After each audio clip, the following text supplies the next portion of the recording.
Hello दोस्तों, नमस्कार। आज का टॉपिक है कि क्या पुलिस या प्रशासन किसी अपराधी के घर को बुलडोजर से गिरा सकता है। कैन पुलिस और administration bulldoze the house of a person without the order of the court. तो आज इसी टॉपिक पर हम चर्चा करेंगे। और ये टॉपिक मैंने क्यों लिया, क्योंकि दोस्तों आज 19 नवंबर के आप दैनिक भास्कर में ऊपरी पृष्ठ पर आप देखेंगे कि गुवाहाटी हाईकोर्ट के चीफ जस्टिस ने बहुत जोरदार ढंग से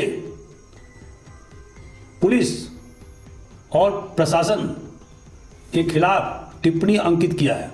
और उन्होंने कहा कि अगर कोई अपराधी अपराध करता है तो आप उसके खिलाफ में कार्रवाई कर सकते हैं, उसको प्रोसिक्यूट कर सकते हैं, उस पर मुकदमा चला सकते हैं, लेकिन आप उसके घर को बुलडोजर से गिरा नहीं सकते हैं।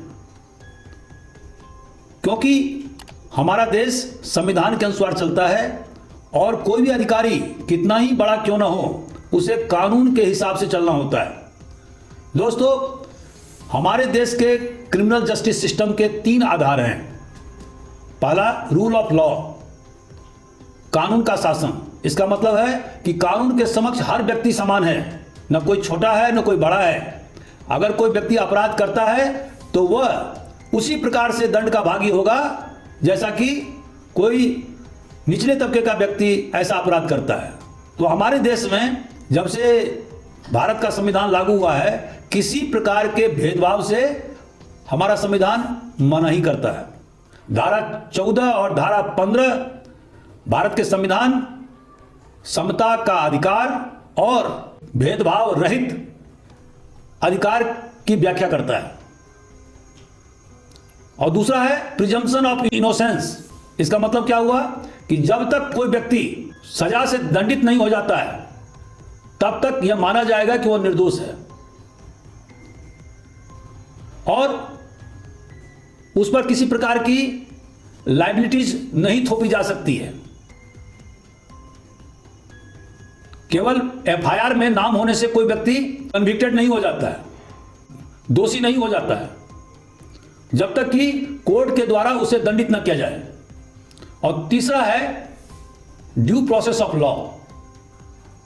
अगर कोई व्यक्ति अपराध करता है तो ऐसा नहीं है कि पुराने जमाने के अनुसार उसे चौराहे पर फांसी की सजा दे दी जाएगी या उसे कोरे से पीटा जाएगा, जैसे कि मुसलमान पीरियड में होता था या प्राचीन भारत में हिंदू पीरियड में होता था। अब एक निश्चित प्रोसेस के आधार पर किसी व्यक्ति को दंडित किया जा सकता है। मान लीजिए अगर किसी व्यक्ति ने अपराध किया है तो थाना में उसके खिलाफ में मुकदमा कायम किया जाएगा या कोर्ट में 190 सीआरपीसी के तहत उस पर मुकदमा कायम होगा। विवेचना अधिकारी द्वारा केस का अनुसंधान किया जाएगा, साक्ष्य जुटाए जाएंगे, आरोपी के भी बयान लिए जाएंगे और फरियादी के भी बयान लिए जाएंगे, गवाहों के बयान लिए जाएंगे। और उसके बाद सबूत पुख्ता होने पर आरोपी के खिलाफ में चार्जशीट संबंधित कोर्ट में दायर किया जाएगा। कोर्ट में विचारण शुरू होगा, सरकारी गवाह और बचाव पक्ष के वकील के बीच में बहस होगी। फरियादी और गवाहों को मुख्य परीक्षण, प्रति परीक्षण, पुनः परीक्षण से गुजरना होगा। बचाव पक्ष को भी मौका दिया जाएगा कि वो अपने बचाव में साक्ष्य कोर्ट के समक्ष प्रस्तुत करें। आरोपी को भी बोलने का मौका दिया जाएगा ताकि जज इस निष्कर्ष पर पहुंचे कि क्या सही है और क्या गलत है। और अगर उन्हें लगता है कि अमुक व्यक्ति ने अपराध घटित किया है, उसके खिलाफ में पर्याप्त सबूत है, तो उस पर युक्त दंड अधिरोपित किया जाएगा। इसको कहते हैं ड्यू प्रोसेस ऑफ लॉ। अगर कोई व्यक्ति बलवा करता है तो उसके खिलाफ में धारा 146 आईपीसी के तहत में मुकदमा पंजीबद्ध किया जा सकता है। अगर कोई व्यक्ति समाज के विभिन्न वर्गों में वैमनस्यता फैलाता है धार्मिक आधार पर या अन्य आधार पर, तो उसके खिलाफ धारा 153A ताजीरात हिंद के तहत में मुकदमा चलाई जा सकती है और पर्याप्त सबूत होने पर उसके खिलाफ दंड आरोपित किया जा सकता है। मध्य प्रदेश के पुलिस रेगुलेशन के धारा 15A में स्पष्ट रूप से व्याख्या की गई है कि अगर किसी एरिया को डिस्टर्ब घोषित किया गया है या वहां पर दंगा भड़कने की आशंका है या डेंजरस प्लेस हो गया है और कुछ लोगों ने मिलकर के दूसरे व्यक्ति के साथ मारकाट किया है, उसके हानि पहुंचाया है या उसको मृत्यु कारित किया है या उसको चोट पहुंचाई है या उसके संपत्ति को नुकसान किया है, तो ऐसी स्थिति में अगर कोई व्यक्ति मजिस्ट्रेट के समक्ष आवेदन पत्र प्रस्तुत करता है 1 महीने के अंदर में और यह बताता है कि उसको किस प्रकार से क्षति पहुंची है, यह क्षति शारीरिक भी हो सकती है, मानसिक भी हो सकती है और संपत्ति की क्षति भी हो सकती है, तो ऐसी स्थिति में मजिस्ट्रेट के द्वारा सामूहिक दंड अधिरोपित किया जा सकता है उन लोगों के खिलाफ में जो लोग क्षति कारित करने में संलग्न रहे हैं। दोस्तों, आसपा कानून नॉर्थ ईस्टर्न एरिया के कुछ हिस्सों में लागू है। इसको बोलते हैं arm force special protection act.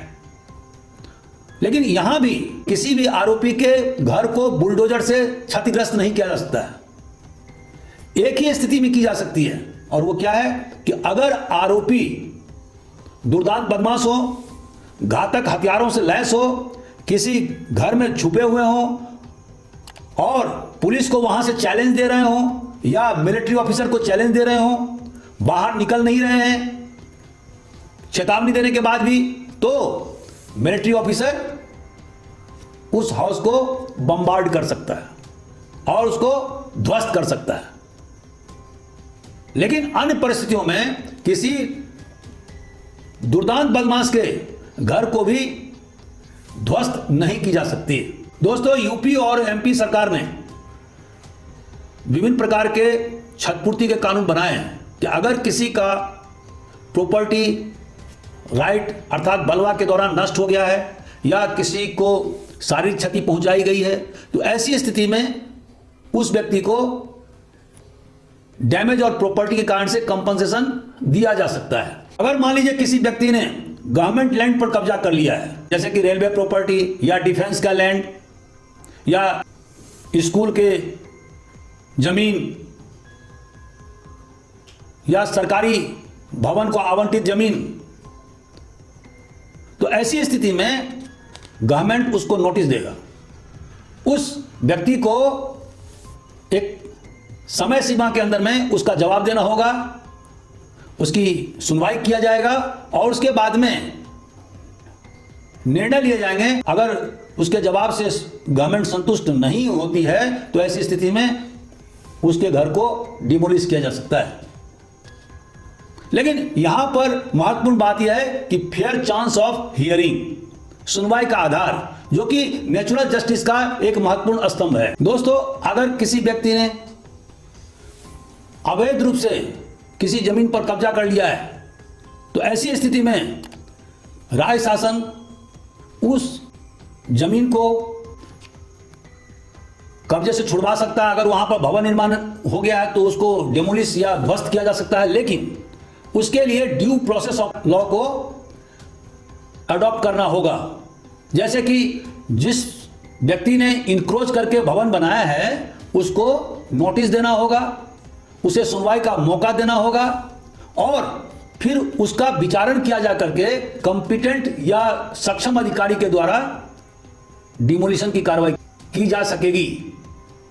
इसका मतलब यह हुआ कि बाला बाला कोई भी डिमोलिशन की कार्रवाई या बुलडोजर की कार्रवाई नहीं की जा सकती है। Madhya Pradesh municipal corporation act 1956 में भी यह विधान है कि अगर किसी व्यक्ति के द्वारा जबरदस्ती किसी भूमि पर या भवन पर इनक्रोच कर लिया गया है तो ऐसी स्थिति में उसे युक्त अपनी सफाई का मौका देने का अवसर दिया जाएगा और वह कोर्ट जा सकता है। और वहां पर अगर कोर्ट के द्वारा डिमोलिशन का नोटिस दिया जाता है या ऑर्डर दिए जाते हैं, तभी उसके घर को ध्वस्त किया जा सकता है।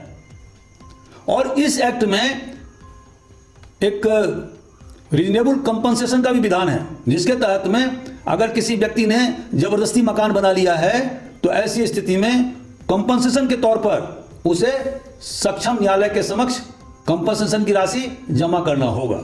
तो दोस्तों, निचोड़ यह है कि हमारे देश में यह प्रवृत्ति बढ़ती जा रही है कि बिना कोई व्यक्ति दोषी सिद्ध किए हुए उसे सजा से दंडित किया जा रहा है, उसके घर को तोड़ा जा रहा है, उसे बिना वजह हिरासत में लिया जा रहा है। तो अब हम यह देख रहे हैं कि एक नई परिपाटी का चलन हुआ है, जहां पर कि कार्यपालिका दंड देने वाला भी एजेंसी हो गया है, वो प्रोसिक्यूट करने वाला भी एजेंसी हो गया है और फरियादी भी हो गया है। तो इस प्रवृत्ति को रोकना होगा, क्योंकि अगर एग्जीक्यूटिव के पास अगर सारी सत्ता केंद्रित हो जाएंगी तो फिर हमारा जो संवैधानिक मूल्य है वो खतरे में पड़ने की संभावना है। अतः निचोड़ यह है कि हमारे देश में अगर रूल ऑफ लॉ माने कानून का शासन या ड्यू प्रोसेस को अक्षुण्ण रखना है या प्रिजम्पशन ऑफ इनोसेंस को अक्षुण्ण रखना है, तो कानून के आधार पर हमें चलना होगा। और हर एक अधिकारी को, चाहे वो एग्जीक्यूटिव हो या लेजिस्लेचर हो या जुडिशरी हो, सभी को अपने पैरामीटर में काम करना होता है, तभी हमारे संवैधानिक मूल्यों की रक्षा हो पाएगी। दोस्तों, आज का हमारा वीडियो कैसा रहा, आप अपनी टिप्पणी से जरूर अंकित करें। Thank you very much.